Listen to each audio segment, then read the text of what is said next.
For our last panelist, before we go to the floor, we have another representative and leader from civil society. Ms. Lyazzat Kaltayeva is the leader of the Association of Women with Disabilities, Shyrak, from Kazakhstan. She's had that position since 2001. She's also the leader of the Central Asian Disability Forum since 2012. She's an expert in gender and disability issues in the sub-region and has worked to establish networks of women with disabilities in Central Asian countries. She's a member of the National Commission on Women and Demography Issues and a member of the National Council on Disability in Kazakhstan. So I turn the floor over to Ms. Kaltayeva. Thank you. Уважаемые дамы и господа. Distinguished ladies and gentlemen, allow me, first of all, to thank the President of the UN General Assembly, Mr. Shyrak, for the invitation to participate in these debates, and to say that my participation in these debates is now already the result of interaction of regional organizations with UN agencies, namely Disabled People International, CIS, which has delegated me to make my statement at these discussions. I should like to take advantage of this opportunity and show how, on the grassroots level, organizations of civil societies are interacting with UN agencies and the kind of support these organizations need at the regional and sub-regional levels. The Association of Women with Disabilities was a small initiative group in Kazakhstan which represented the interests of disabled women, has been doing so now for some 15 years, and has started raising questions of the kind of dual discrimination encountered by women with disabilities, both as women and as disabled persons. This is probably a universal international problem that could be encountered in any country, but in our country, our group started raising these issues. The organization sought support to try and advance not a medical approach, not a philanthropic one, but a legal approach to the issue, the one which has been stated in the Convention on the Rights of Disabled Persons. Having carried out numerous actions and types of events, the organization found out that it needed to demonstrate that these are not the interests of one small group of insignificant interests, but rather are the interests of individuals who, in any case, be they many or few, have the right to enjoy their rights, and that these are individuals. In order to show that there are not so few of us, we needed to unite and get together. That was when the idea arose to the effect of conducting a study of how disabled women in neighboring countries, namely the 5 countries of Central Asia, Kazakhstan, Turkestan, Tajikistan, Turkmenistan, and Uzbekistan, are facing this problem. So, united in a network in Central Asia, we started raising all these issues that women with disabilities encounter: access to education, barriers to finding jobs, the right to motherhood, reproductive and sexual rights, and finally, the right to participate on the decision-making level. In raising these questions, we in fact were raising questions not only of women, but questions of women with disability.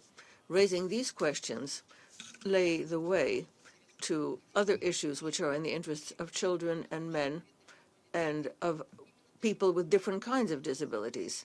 This is how the network was formed, which since 2012 has been formed at the Central Asian Disability Forum.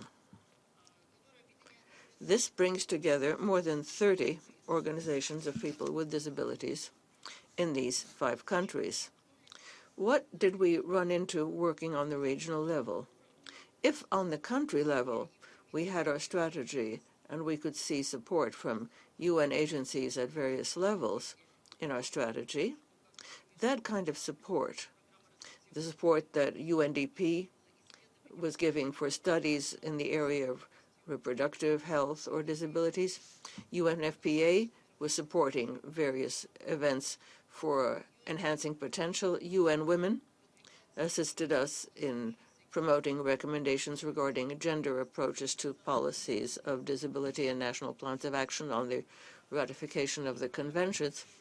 Again, UNDP, in its joint program with our government, drew up together with our organizations national monitoring mechanisms. And on the regional level, the Central Asian Forum did not find the kind of support that we had previously found on the country level.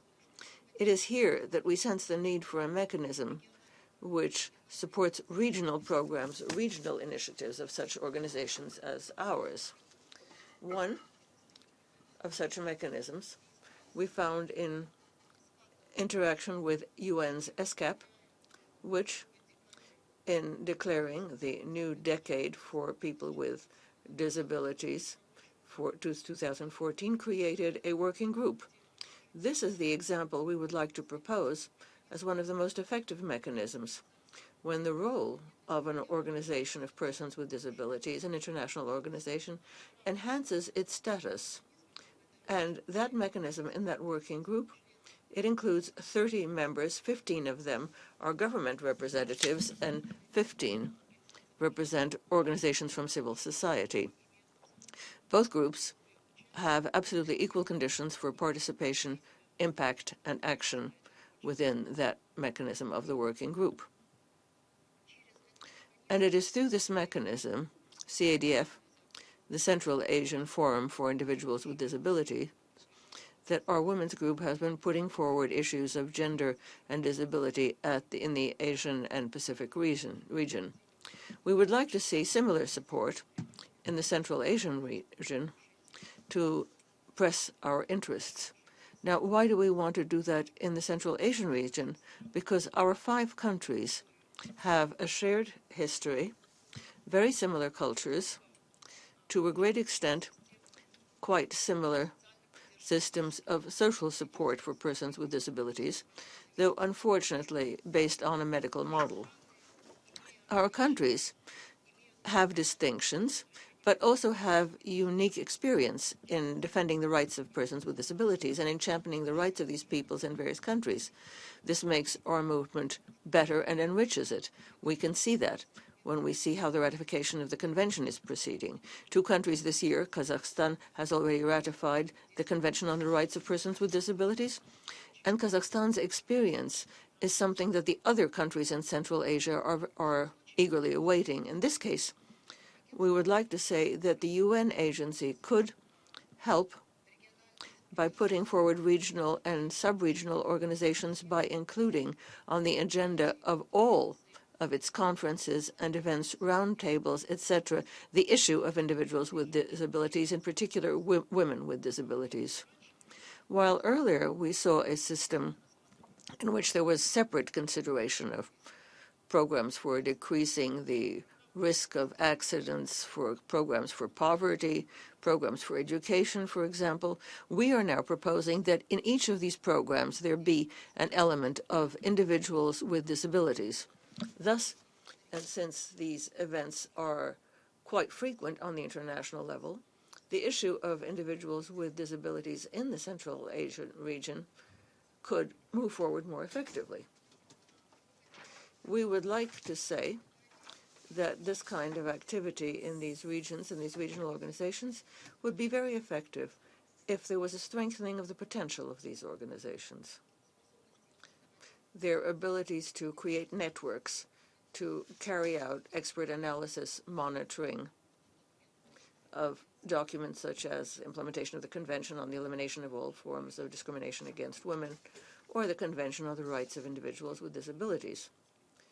These organizations have been dealing with this in terms of monitoring and accountability. In creating these kinds of mechanisms for the support of international organizations, we would thereby have an opportunity to introduce new experience that is coming from the bottom up, from the ground up, from the grassroots level, and which people in civil society then are raised to a universal level. We think it is very important that right now the program for the Agenda for Development of 2015 must include the interests of individuals with disabilities, and any agenda which considers this program should be inviting regional and sub-regional organizations from civil society to participate. I think that our experience, the experience of our network, shows that when a country strategy has support from UN agencies, the regional strategy, unfortunately, very often is not effective without that kind of support. That is why, on behalf of civil society, I should like to say that regional support and interaction and cooperation are of the greatest of importance for advancing our interests on the regional level. Thank you.